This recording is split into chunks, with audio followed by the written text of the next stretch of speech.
这是一种刀谱上没有的刀法，以气推刀，以刀带头，嚓，看不见刀出鞘，刀尖就已经击中了敌手。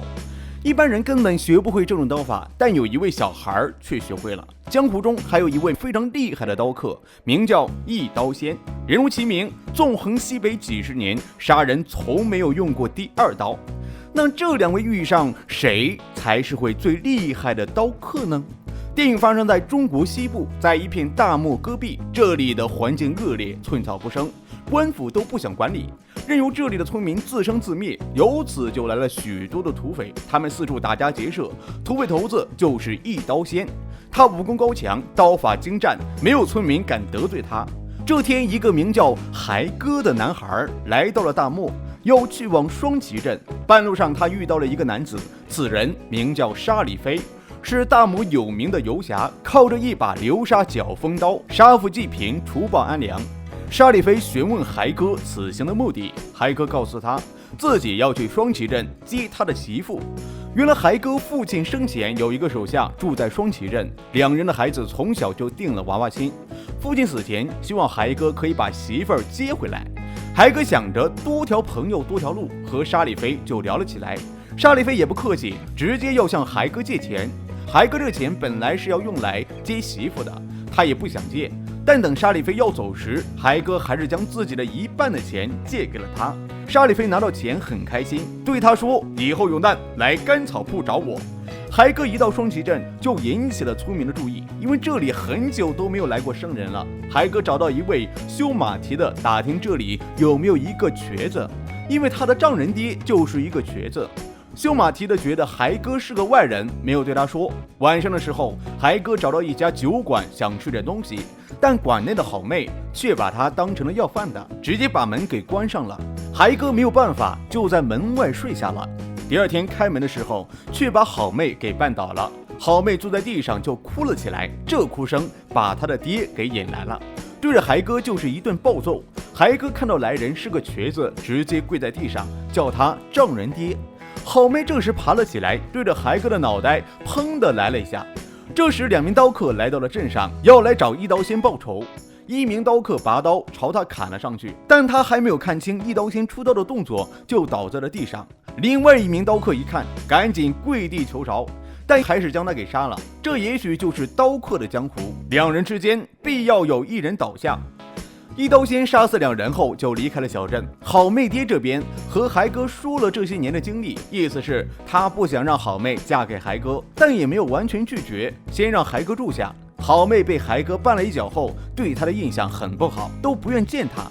好妹爹也不是让孩哥白住的，要帮店里干活的。干活的时候，好妹爹让孩哥把退下的双刀给卸下来，但孩哥却说头不离肩，刀不离身。孩哥这边也没杀过牛，一块肉都砍不下来。好妹看到后嫌弃他笨，亲手给他示范了一下。吃饭的时候，好妹爹给孩哥讲了一下他父亲的过去。孩哥他爹是一位十分厉害的刀客，当年击败过无数名声赫赫的刀手，威震西北。他的刀法吸取了拳掌的精华，对手都不知道自己咋死的，只有绝顶高手才能看出他的厉害之处。好妹和孩哥一起出去的时候，镇上的孩子也知道了孩哥是来接媳妇儿的，就一直嘲笑两人。好妹恼羞成怒，跑回了家，大闹了起来，要让他爹把孩哥给赶走。他爹没有答应好妹。这天好妹爹正在劈马肉的时候，却根本砍不动。孩哥自告奋勇要来试一试。孩哥自小跟着他爹练习刀法，其实早就是一位顶级刀客。孩哥一闭眼，刀瞬间就飞到他的手上，接着一匹马就被劈成了两半。好妹爹感觉自己很没面子，就离开了，但这一刀却赢得了好妹的芳心。孩哥至此之后也有了自信，和好妹说起了他爹的笑话。好妹听到后哈哈大笑，少女情窦初开，就这样喜欢上了孩哥。但孩哥对男女之事却啥也不懂，他直接问好妹：“你屁股上有颗痣吗？”我爹说过，屁股上有痣的妮子就是我媳妇儿。这让好妹怎么回答呀？赶紧跑开了。但孩哥还是不死心，一心想要确认好妹到底是不是他媳妇儿。他偷看好妹洗澡的时候，被好妹爹发现，猛打了他一顿。好妹看不下去了，让他爹不要再打了。女大不中留啊！好妹爹扔下棍子就离开了。这天，一刀仙的兄弟来酒馆吃饭，好妹爹赶紧招待几位，二爷却向好妹爹询问好妹的下落。好妹爹也知道这不是啥好人，赶紧对他说：“好妹生病了，在屋里躺着呢。”二爷却看到了好妹的身影，他将好妹爹支走后，去屋里将好妹抱到了饭桌上。酒馆里的人没一个敢阻拦，好妹爹进来后也被打倒在地上。海哥赶紧跑来，大喊：“别动他！”二爷准备教训他一顿，海哥却不敢拔刀。二爷给了他几巴掌，接着拔刀砍杨吓唬他。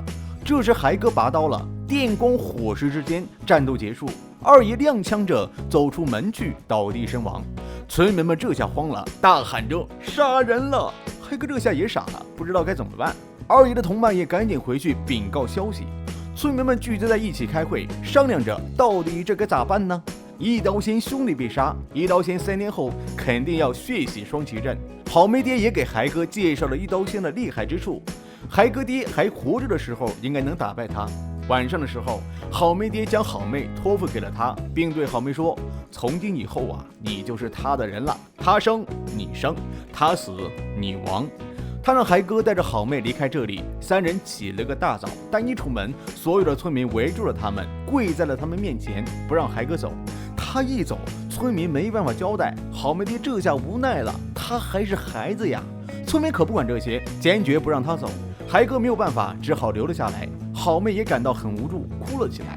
海哥一人默默躲到房间里擦刀，看着刀，他一下子想起了沙利菲。海哥准备去请他过来帮忙，却没想到周围一直有村民监视他。这位村民赶紧把大家都叫了过来，村民们都跑了过来，拉着海哥不让他走。有人想打死海哥的，有人好言相劝的，有人大骂着的。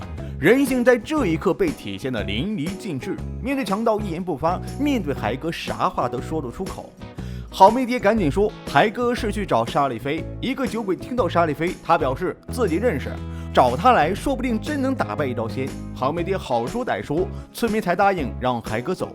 沙利菲这边根本就不像劫富济贫的大侠，到处欠账吃喝，老板不给他酒喝，他就拿着自己的短刀吓唬他。一刀仙这边听到好兄弟被杀的消息，他流出了眼泪，决心为好兄弟报仇。他叫上自己的弟兄，要捣毁双旗镇。海哥这边找到了沙利菲，说明了自己来找他的原因。沙利菲听到后却不在乎，还说自己早晚都会收拾一刀仙的，然后就是给海哥要钱。沙利菲还嫌钱少，海哥对他说事成之后会再给他的。双旗镇这边，好妹也不想忍受村民一直在周围说他跑到镇上的城墙上等着海哥回来，这下负担都落在了好妹爹的头上。最后一天了，海哥还不回来，村民们又跑到他爹面前埋怨他。白天的时候，海哥终于回来了，好妹看到后特别激动，露出了最美的笑容。村民知道消息后态度大变，连忙夸好妹爹有个好女婿，能把沙利菲给请来，然后带着海哥喝酒。好妹看到这一幕大笑了起来。村民们想象着沙利菲对战一刀仙的场景，嚓，流沙搅风，嗖，游蛇甩尾，哗，手起刀落，噗，血光冲天。但好妹爹却没像大家那么开心，他把自己多年未用的短刀拿了出来，磨起了刀。白天的时候，海哥饭也不吃，坐在门口等沙利菲，但怎么也等不到。一刀仙带着弟兄们来到了镇上，村民们赶紧关上门躲了起来，留下海哥一人去面对。一刀仙下马后走向了海哥，好妹爹却站了出来，拿着刀冲向了一刀仙。一刀仙出刀，好妹爹就倒在了地上。好妹赶紧冲了上去，抱着他爹哭了起来。一刀仙没有杀好妹，继续走了下去。这时一个好心人出来对一刀仙说，他还是个孩子，等他长大再报仇也不晚。一刀仙笑了笑，动手杀了他，继续走向海哥。酒鬼将酒倒在了海哥的头上，让他醒一醒，接着自称自己就是沙利菲，走向了一刀仙。一刀仙也将他给解决了。海哥这下动了，站了起来，走向了他。他还是不敢面对这一切。好妹这时却拿刀走进了一刀仙，一刀仙转头看向了他。这时海哥拔起了刀，飞沙走石，一阵锵锵刀声过后，海哥头上流出了血。一刀仙摘下了帽子，问他：“你向谁学的刀法？”接着扭头走了几步后，倒在了地上。弟兄们看到一刀仙被杀，赶紧骑马逃走了。躲在一旁偷看的沙利菲也被吓住了，他骑上马冲到镇子上，大笑：“流沙搅风，流沙搅风！”对孩哥说：“人呢？”他还把一刀仙的武器给拿走，还要给孩哥要钱。看的人真想一刀劈了他。孩哥对他说：“你骗我！”沙里飞还真是不要脸了，说以后有事儿啊还来找我。孩哥跪在了好妹爹的面前。这时村民们陆陆续续的出来了，最后孩哥带着好妹离开了这个镇子。